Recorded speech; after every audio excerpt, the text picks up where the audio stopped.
Everyone. Thanks for coming on. Wait for a few people to come on, and then we will have a little Summer Wells talk. Good evening, wherever you're at. Maybe it's good afternoon. Maybe it's good morning. Thanks for coming on. We are going to talk about Judge Carter Moore. Judge Carter Moore. Who is Judge Carter Moore?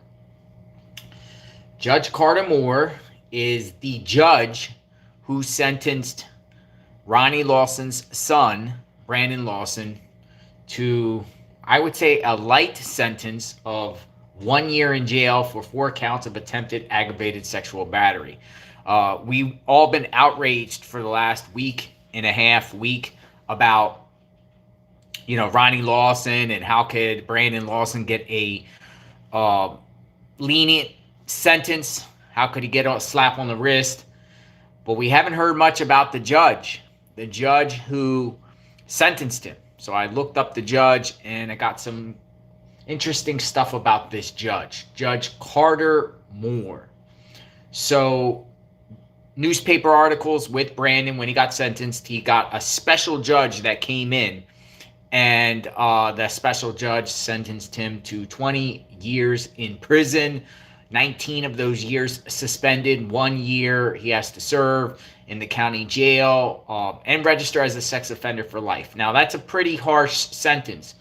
I actually looked up other cases that Judge Moore sentenced people in the Tennessee area for similar type of sex crimes. I will share them with you, and then you decide if Brandon got a sweet deal. A sweet deal. Did Brandon Lawson get a sweet deal? Remember this article here? Rogersville Review. Man gets 20 years for attempted aggravated sexual battery. Lawson pled guilty before special appointed Judge Carter Moore. So Carter Moore, it wasn't a Hawkins County judge that sentenced Brandon. They actually brought in a special judge. Now, who is this Carter Moore? Who is Judge Carter Moore? All right, here he is. Appointed at the bench in 2017. This is the judge right here. It looks like a young guy. Doesn't look that old. Governor appoints alumnus Carter Moore to the circuit court judge position. So here it is. Scroll down. Carter S. Moore of Cosby, Tennessee, has been appointed circuit court judge for the 4th Judicial District, serving Cook, Granger, Jefferson, and Sevier counties. Tennessee Governor Bill Haslam, who is a Republican, announced the appointment on October 30th. Moore, 35, obtained his law degree from the University of Tennessee. 2008. Moore has been self-employed as an attorney in the Cook County since 2009, practicing family law, criminal law, probate and estate law, and personal injury law, with the emphasis of family law. He also has also served as Cook County attorney since 2011, working as general counsel for the various branches of Cook County government. Carter has a strong background in the 4th District, and his experience fits this vacancy well, Haslam says. So, this is a Republican judge that was appointed to the bench in 2017. Doesn't do any cases in Hawkins County. So it was interesting they brought this guy in. I'm thinking they brought this guy in because maybe a conflict of interest, as Brandon being Sheriff Ronnie Lawson's son. But if he's brought in, that means that Ronnie Lawson and his whole family knew about all this going on and all these plea agreement negotiations for months, maybe even years. Because you remember the allegations against Brandon surfaced in 2018 through 2020. So it's 22 now. So he's being held accountable 2 years later. He gets charged for the first time. Carter Moore. So he also ran for re-election, or he announced, I believe he's up for election right now. I believe there's an election coming up. I'm reading an article here. 4 Judicial District Circuit judges announced candidacy for re-election in 2022. Carter Moore is on here. This is Carter Moore. That is Carter Moore. That is the judge that sentenced Brandon Lawson. Carter Moore. So, who is Carter Moore? So I was looking around, digging around Carter Moore. Didn't find anything on Facebook about him. But guess what? Carter Moore, the judge that sentenced Brandon, is on Twitter. He's on Twitter. He has a Twitter account. Look at this. Twitter account. This is the judge. Judge Carter Moore. Circuit County Judge for, I guess that's Cook County, Cook, Granger, Jefferson, and Sevier County. Outdoorsman, Bulls fan, bluegrass musician. So you got 736 followers. He's following 539 people. So posts a lot of stuff about sports and music. He's a sports and music guy. Don't see much about politics. Don't see anything controversial on his Facebook or his Twitter account here. He has a lot of pictures that he posts of his children on Twitter. Now, that's, to me, I don't understand this, right? I don't understand a judge. Now, I'm only sharing this information for informative purposes, right? And I'm sharing this information because it's a public profile. He chose to make his profile public. So it's not like people are snooping or stalking him or anything like that. I am just sharing that a judge, a sitting judge that sentences criminals to jail, is active on Twitter. And I'm surprised he's posting pictures of his family. He's retweeting his wife continuously. His wife, his name is Renee. She's openly saying that, you know, she's his wife, she's his, you know, she's the wife to him. And they post lots of pictures of their family. Now, this is a judge that sentences hardcore criminals to a long time in jail. So I don't understand the logic to that. Maybe he should take it down. It seems like every time I make a live about these people in Hawkins County, suddenly it gets back to the individuals and they lock their profiles down. Case in point, the church, the Burham Missionary Baptist Church, when I made a video the other day about what church Brandon and the Lawson family went to, all of those church members locked their profiles down or shut off their profiles or made their groups private. And you see, this is his wife. This is the judge. His wife, he retweets his wife, Renee Moore. Actually, they have lots of pictures with their children with guns. Believe it or not, you know, some people think that's controversial when you kill animals and, you show them as a trophy. But there's lots of pictures of his children actually holding guns. His own children holding guns. This is the judge that sentenced Brandon to 20 years, 19 years of it suspended. I called the Hawkins County jail. He was not there, so I called the next county over, Granger County, and he is there right now. But if you check out my other video, you will see that the jail told me that they don't know when he's getting out, which I found odd because I asked, when is Brandon getting out? And he said he doesn't know. I was kind of confused on that. I didn't know if he was going to be lying, or I didn't know if he was lying or whatnot. But, I wonder why Ronnie Lawson's son gets a very lenient sentence. I would say 20 years sounds harsh, right? But in reality, it's only 1 year he has to serve. Now, he does have to register for the rest of his life as a sex offender. But I think that's standard. That itself is standard. I believe in Tennessee, if you do any sex crimes, you have to register. It just depends how egregious it is. Sometimes people have to register for 10 years.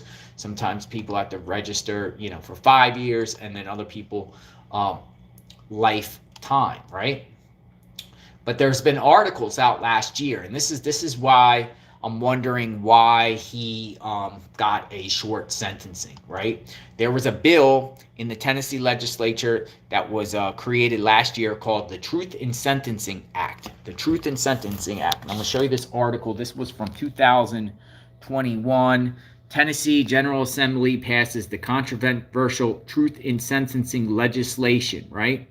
And it says a controversial criminal bill, criminal justice bill that would effectively lengthen some prison sentences in Tennessee cleared the General Assembly on Thursday, a day after legislatures made the last-minute adjustments to concerns from Governor Bill Lee. Republicans' leadership carried the bill, which supporters say truth in sentencing legislations to mandate people convicted of a number of felonies serve 100% of their sentence, eliminating eligibility for parole through good behavior and programming credits.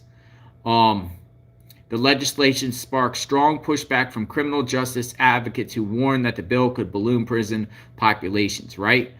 Let me scroll down here and show you what exactly the crimes are that were part of this bill.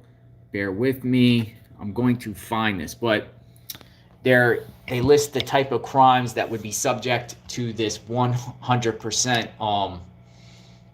Someone has to spend 100% of their time in prison for. All right, so here we go. Truth in sentencing legislation ensures certain violent or sexual offenders will serve 100% of their sentencing, right? And on here, there's a list of crimes. It affects offenses that historically target women and children, such as rape, sexual battery, continuous sexual abuse of a child, sexually battery by authority figures, incest, promoting prostitution, aggravated child abuse, domestic assault, aggravated sexual exploitation of a minor, trafficking for a commercial sex act, right? Now, it doesn't say attempted sexual battery, but sexual battery is listed one of the criteria for the legislature to apply to that individual. Now, we know that Brandon went in, Ronnie Lawson's son, and made some sort of magical plea bargain, like we discussed before, even though the victim said that he actually touched them or touched one female, yet he gets attempted aggravated sexual battery. So I'm wondering if they use that Alford plea bargain to circumvent and not be subject under this truth in sentencing legislation. Now, it says it passed. So I'm assuming it passed, right? Meaning most people have to serve 100% of their time. Well, we seen 19 of those 20 years got suspended. 19 of those 20 years got suspended by a special judge that came in, Judge Carter Moore. I just showed you some, things on Carter Moore. But Carter Moore is an interesting guy because I'm looking at other cases that the same judge sentenced pedophiles and sexual predators, and they got pretty harsh sentences, worse than Brandon's. This guy here, former pastor, pleads guilty to statutory rape. Pleads guilty. Judge Carter Moore sentenced Messer to 8 years with no parole, and at least 30% of the term has been served, right? He gets 8 years. And this is in 2020. This is before this Truth in Sentencing Act was passed. So in 2020, a pastor pleads guilty, and Moore gives him 8 years, right? None of that suspended. So this pastor gets more than Brandon. Here's another case right here. A Newport man was sentenced to 40 years in prison at 100% for one count of child rape by Circuit Judge Carter Moore, Monday afternoon in Cook County Circuit Court. Coy Jewel Mayberry, 40, was originally found guilty by Cook County jury early in January after he raped a 12-year-old girl. He was charged with one count of rape. So, difference between that is he had a rape charge, and was found guilty by a jury. So he took it all the way to trial, was found guilty, and has to serve 40 years at 100%. Brandon had 4 counts of aggravated sexual battery attempted and got 20 years with 19 of those years suspended. Do you see the difference in sentencing here on other individuals? I'll show you another one. I'll show you another one right here. Where did it go? Where did it go? But there was another one here. I'll show you. Appeals court. Here we go. I had to find it. All right, Cook County man, 40 years for state prison. I found another one. There was a few of them. Just Google around Judge Moore rape or Judge Moore, sexual cases, and he's sentenced quite a few people to more jail time than what Brandon got, right? For acts that are similar. So it makes me wonder, did Brandon get special treatment? Did Brandon get special treatment for what, he did, for who he should be? Here are some of the tweets that this judge actually, him and his family actually visit a jail. Look at this. Him and his wife. This is the judge. Pop quiz. Where is today's family field trip? What does that look like to you? It looks like a jail cell. This is the judge with his kids. His wife. She's posting this on Twitter. That's Judge Moore. That's his children. This is all public that he's posting on, and she's posting on Twitter. And this is his wife. The only social media account I have is Twitter, and I believe I had enough of it for a while. It's turned into Facebook. So he looks like a family man. This is Judge Moore. He looks like a family man. His wife puts, lots and posts of his family up there. On who else thinks Carter Moore, she tagged Carter Moore, should wear a male Victorian wig to court on Halloween? And then his wife posts, retweets a picture of LeBron James, calling him LeCaren James. So I thought some of these tweets are interesting. It looks like a solid family. The question is, why did Judge Moore go light on Brandon? Why did Judge Moore go light on Brandon? Here's another interesting post. His wife is posting pictures of the children with a gun shooting a deer, killed a deer, like a trophy wife, a trophy. And there's Judge Moore, young guy, right? Judge Moore appointed to the bench, Tennessee courts. This is all public information, everyone. Public information. And this is some of the court hearings that I was talking about. So, what do you think? What do you think? I just wanted to share some information about this judge. I can't tell if he went light or not on Brandon. It seems like he goes harsh on some offenders, and some offenders he does not. So, this is another one. Look. This is the judge. Proud dad here. My 7-year-old took his first deer today, and I was glad to be with him. We're going to have tenderloin. I love you, son. So, here's another one.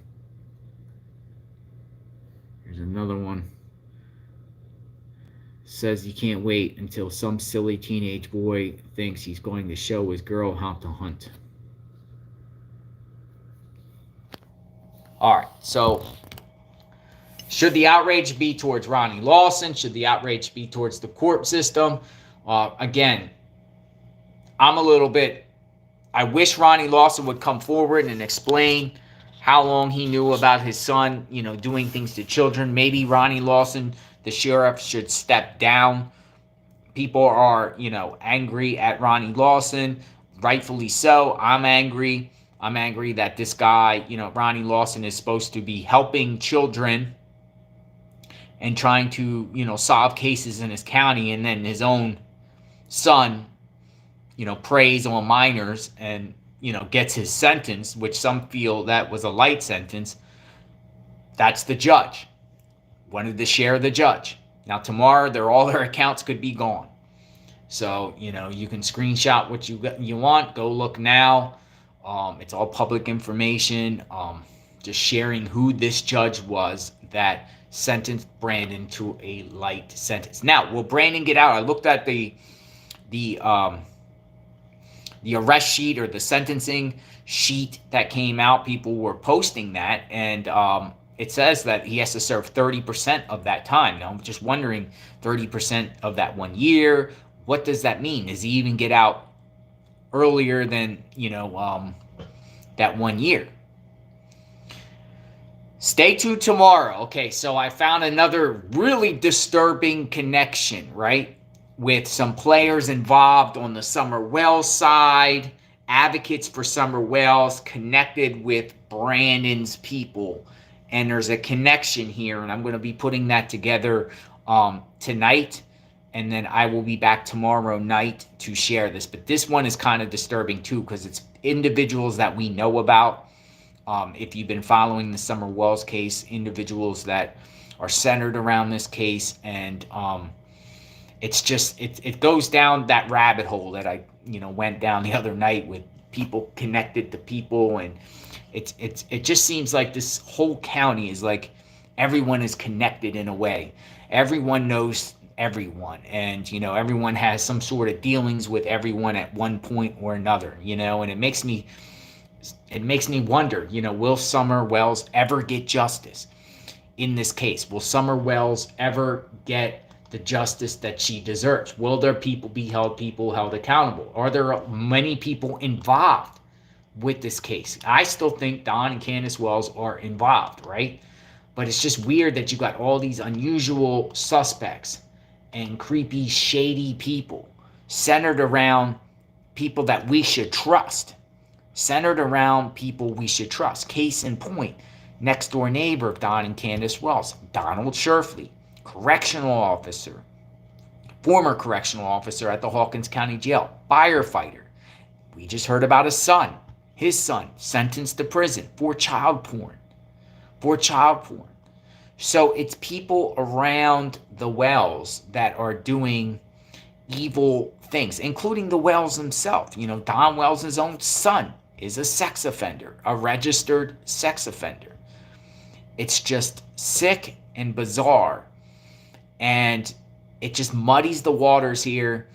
I don't have any faith or confidence in, the Summer Wells case at this time. It's the only thing I could do is just sit out here and make videos and share who's who in this area, right? Share each and every one of these people and what they're about. And then you guys can come to your conclusions or not, if you think it's relevant or not, by sharing the judge's information. Again, his information is public. I felt like I had to share it to give you guys an understanding of who this judge was. Keep an eye on this judge, see if he future, sentences people to a harsh time, or is he a soft on crime type of judge? Let me know what you think. It looks like he gave some child molesters multiple decades, while, Brandon, it looks like Brandon got a harsh sentence. The way they put it out there, 20 years, he got 20 years. But he didn't get 20 years. He got 1 year. And I find that very, very, very odd, because most of the time when people suspend a sentence, they suspend, especially when they get a big sentence like that, they suspend a fraction of it, right? They maybe 5 years of it suspended, and they got to serve 15. But you are basically at 20 years, 1 year he has to serve. He's basically got suspended 95%. 95% of his sentence got suspended, where he doesn't even have to serve it at all in jail. And, is that the standard? Is that the normal when it comes to people that prey on minors?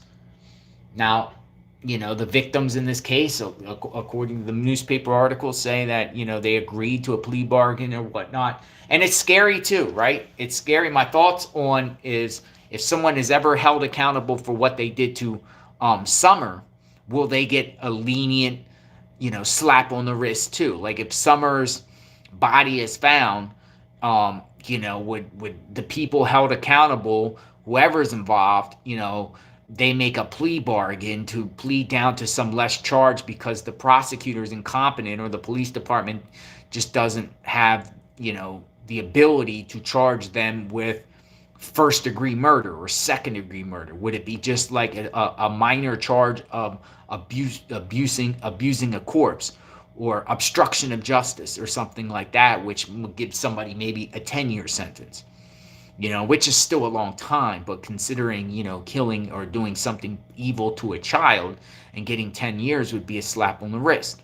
Will that happen in this case when it comes to Summer Wells, when someone is eventually held accountable? But at this point now, I wonder, will somebody be held accountable? Or will this case just, just drag on and on and on and on and on? Now, we just heard about the Harmony Montgomery case up in New Hampshire. It took a couple years. Finally, the father, Adam Montgomery, was finally charged today with second-degree murder. It took a few years for that, the wheels of justice to get into motion. But I'm sure the sheriff there or the police chief there that investigated that case doesn't have a son that's in prison or in jail for sex crimes, and a corruption in their county, like they do, it seems like, in Hawkins County. Even it goes even deeper. I mean, look at the Churchill Rescue Squad that was supposed to be holding those funds, right, for the Summer Wells funds. Even the treasurer there at one point, and this is before the Summer Wells case, but their own treasurer there was like embezzling money with that company. Like, it seems like every department has some sort of corruption when it comes to Hawkins County. And we just can't, trust anything getting done. We can't trust anything getting done anymore, and it's a sad situation. So I'm just going to sit here and continue to pray and make these videos, not only, again, I say before, just to keep Brandon's name in the spotlight in the Google search, because he will be getting out of jail, this time next year. By this time next year, he'll be out of jail. And, I don't know if he's going to be back together with his wife, Michelle. She erased her Facebook. I did get rid of Brandon's Facebook by reporting it to Facebook. I'm assuming Facebook took it down because after I put the report that he's a child molester, his account suddenly vanished, just like I did Frank Light. Frank Light is another neighbor of Don and Candace Wells. He is a registered sex offender. I got rid of his Facebook account today, so anyone can do it. If you know a sex offender out there that is on social media, most of these platforms have policies that say that sex offenders can't be on these social media accounts anymore. So if you know a sex offender, just Google, if you know a sex offender on Facebook, just Google how to report a sex offender on Facebook. And there's a form you fill it out and report it. And most likely Facebook seems like they take action. They take that very, very seriously. Kudos to Facebook for that. And I'm sure Twitter and all these other platforms do the same thing. It's time to fight back against these predators out there. These predators. It's too bad. Don Wells, he has crazy charges going back 40 years, off and on, of all kinds of weird stuff. He even punched his wife in Tampa in Hillsborough County.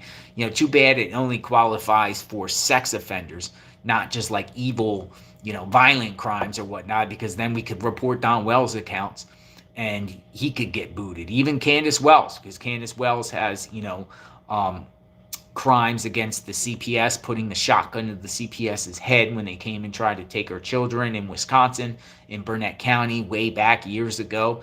It's too bad because we could get rid of their accounts too. We can report their accounts and get rid of it, because don't know. Now, there's rumors circulating that Don Wells is out of jail right now. I'm trying to verify that. The Hawkins County Sheriff's Office is being very tight-lipped about if Don Wells is currently incarcerated there right now, which I find odd. People are speculating that they let him out, a couple weeks earlier to avoid the circus that could be out in front of Hawkins County Jail. Now, he gets released on the 30th, which is a Sunday. It's a Sunday. He gets released. I'm surprised inmates get released on weekends. In the Federal Bureau of Prisons, they either do it on a Friday or the Monday, but he gets released on the 30th. But they could have released him a little bit earlier to avoid people being out there, because there was people claiming they were going to wait out there. And I'm sure some of the media outlets were out there, that would planned on being out there too, out there in front of Hawkins County Jail. So he could be out right now, and that's probably why Candace is back at the home, or she's waiting there for him to get out on the 30th. Candace Wells is back at that house. I know that for a 100% of fact. I made a video about it. Check it out. Go back to my videos. Go down the timeline of my videos. I talked about that. I know for 100% fact that she's back at the house. She arrived there days ago. How long is she going to be there? Is she waiting for Don to make the move, or was she there to welcome Don home? If John got out, or when Don gets out, how is he going to get home from the jail? I don't think taxis take you all the way out to where they live, because it's like 35 minutes away from the Hawkins County Jail, their home. I don't think there's Ubers in Hawkins County. I don't think Don Wells has many friends. And Don Wells can't drive. Remember this. Don Wells, part of his sentencing was when he gets out, he can't have a license for a year. Now he can go apply for a work license. I heard that he can apply for a work license, be able to go back and forth to work and work only. How's Don Wells going to get home from jail? Is he going to hitchhike? Is he going to get a ride? Candace can drive. Is Candace going to go pick him up? Is that why she went back to the house? Because she plans to pick him up at jail? Or maybe even the Hawkins County sheriffs would do him a courtesy and bring him home in back of the car. I never heard of a sheriff taking someone home, but that's a possibility too. So, Don gets out. When he gets out, goes back to the house. What are they going to do? Now, we've been hearing also, and I want to touch on this. And I thought this was going to happen, right? We've heard from Don's stepsisters out there in stepsister Mary out there in Utah, insisting that Don Wells is going to get charged and extradited to Utah to face, charges of allegations of him touching them or her or a bunch of them back in the day in Utah, right? Now, all of us was like, okay, Don's going to get extradited. He's never going to get out. I never thought he was going to get out of jail, actually. I made videos and I was like insisting that the Hawkins County sheriffs will try to find or pin him with something to prevent him from getting out. Something related to Summer Wells, or the disappearance of Summer Wells herself, or charges out there in Utah with extradition. It doesn't look at this time. It doesn't look like it's happening, unless they're going to pull out pull a last minute, detainer on Don. But it looks like all that stuff out in Utah is not happening, because here's your opportunity. You have a guy that's already incarcerated. You have a guy that's incarcerated now, if he's still incarcerated, and you don't get him when, his sister was insisting that he was going to get locked up. So what's up with that? What is your thoughts on that?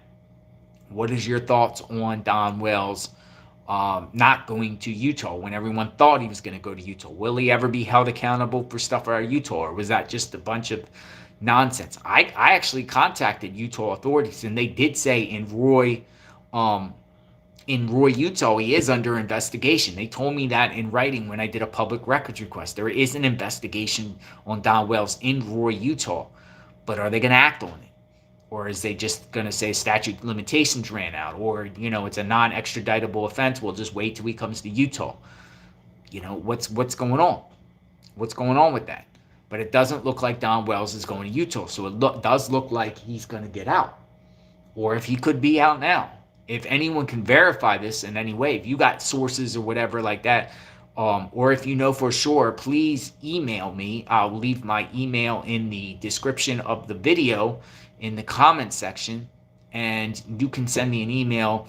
And when you guys send me tips, remember, if you guys don't want to be revealed or who you are with the tips or whatever like that, you could send it to me anonymously, or just tell me you don't want me to reveal the source, and I won't do it. I keep confidentiality. A lot of people share stuff, and I'm very I respect someone's confidentiality, and I won't reveal who the source is. I'll vet, but I won't vet, what you tell me, but I won't reveal who you are or anything like that. I'm not like that, and people tell me a lot. Locals have been sending me all kinds of stuff on people in that community, and just like they were like, I just want to stay out of this. Please don't say my name. And I'm like, no problem. I won't say your name. I'm not going to put anyone in danger.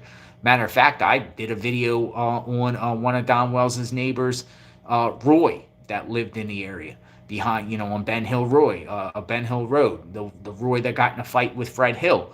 And, I made a video about our conversation, and then he got back to me and said, dude, I respect you, and thank you so much for trying to find Summer, but this is kind of putting me out there in danger. Do you mind taking the video down, whatever like that? And I said, dude, no problem. And I took the video down, because I didn't want to compromise his safety, because it's a tight-knit town. Everyone knows everybody, and it's dangerous. It's dangerous. It's dangerous out there in the Beach Creek area. I feel like it's nice, but I feel like the locals, if you have a beef with the local, you're going to have to deal with it, and there's no police officers or no sheriffs around to intervene or stop it. I mean, literally, the Hawkins County Sheriff's Department is 35 miles away. If you have a problem with somebody, it's all the way at the county line, too, with Sullivan County, but on Hawkins County. And those hollers, it takes a while to get back in those hollers, and the roads are windy. If you got a problem with somebody, you're like basically on your own, and you have to deal with that person. So if you do something bad to somebody and you got what's coming, you're going to have to deal with your neighbor, you're going to have to deal with the person, and people don't have coping skills, and some people don't know how, it's just crazy. So that's where we're at, people. As far as Quentin Simon's case, I really think somebody sent me a tip on that. Don't know how true it is, but I really think they should search the lake right by Leilana's home. She lives on Buck something, and there's like a road. It's called the Veterans, and on the other side of it, on the same road, there is a giant lake that's off the road. There's a couple trails, wood trails, and then this huge lake. They're like, you need to check the lake. Maybe Adventures with Purpose, or there's people that know how to go into the water and do those type of searches, could go up there, because authorities are at the landfill, and maybe they went there to dispose some articles of clothing or items and stuff like that, but the body might not be there. The body might be somewhere else. And usually when it comes to those type of things, the body's nearby the house. And right by their house is a humongous plot of deep woods with a giant lake. Google map it. And I really think authorities should search out there. I seen reports of authorities searching around the house, but nothing about this lake that's within walking distance.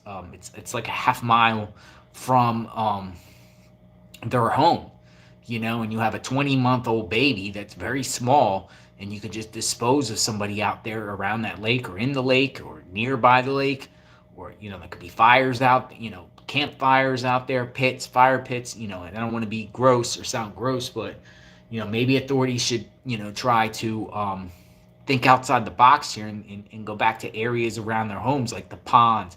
I saw some ponds on the Google Maps, whatever, but there is a big lake there, and I do think that authorities should search there. I even sent a message to the Chatham police chief.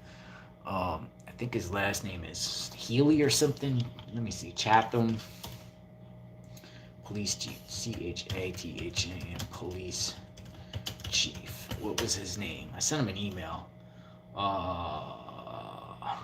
Chatham Police Department. Is it Mike Anderson? Could be. No. Hadley. Jeffrey Hadley.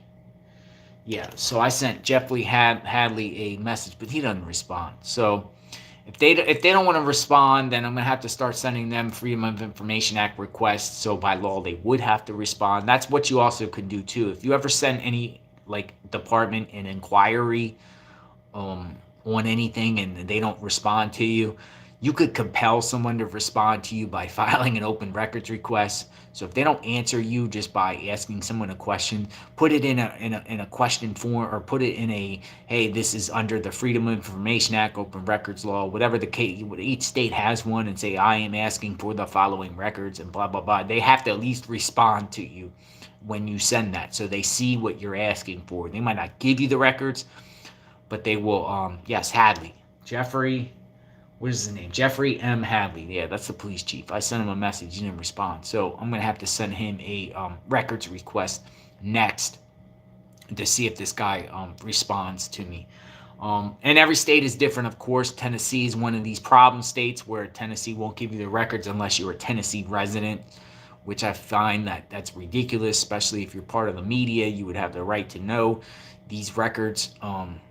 So Georgia, I think just anyone can send a records request. So I'm going to start asking these people questions, these investigators, and everything like that. But stay tuned tomorrow. I'm going to share that connection with the Brandon Lawson and the people on Summerside. There is a connection here. It's a creepy connection.